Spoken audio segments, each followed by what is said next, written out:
سخاوت کی فضیلت۔ سخاوت کے زبردست فضائل میں سے یہ ہے کہ اس سے مال میں برکت نصیب ہوتی ہے، جیسا کہ عرض کیا گیا۔ علاوہ ازیں سخاوت سے عند اللہ مقبولیت اور عند الناس محبوبیت ملتی ہے۔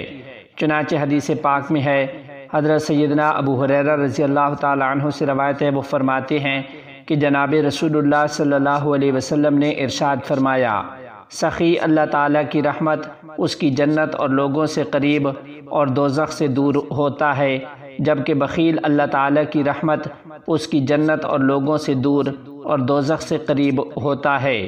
اور اللہ تعالیٰ کو عبادت گزار بخیل کے مقابلہ میں جاہل سخی پسند ہے۔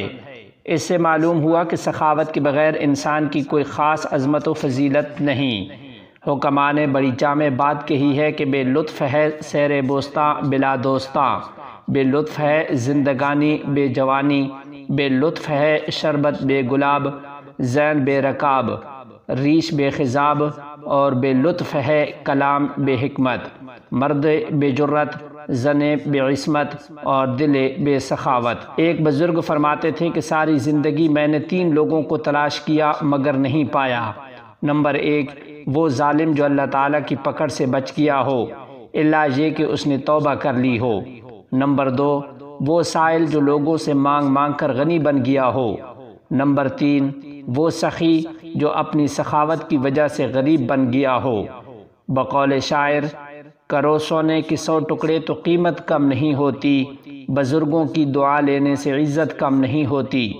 ضرورت مند کو دہلیز سے خالی نہ لوٹاؤ، خدا کے نام پر دینے سے دولت کم نہیں ہوتی۔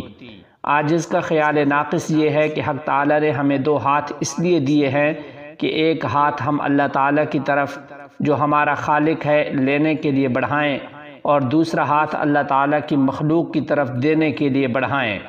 دعا و عاجزی کے ذریعے اللہ تعالیٰ سے لینا اور محبت و سخاوت کے ذریعے اس کی مخلوق کو دینا چاہیے۔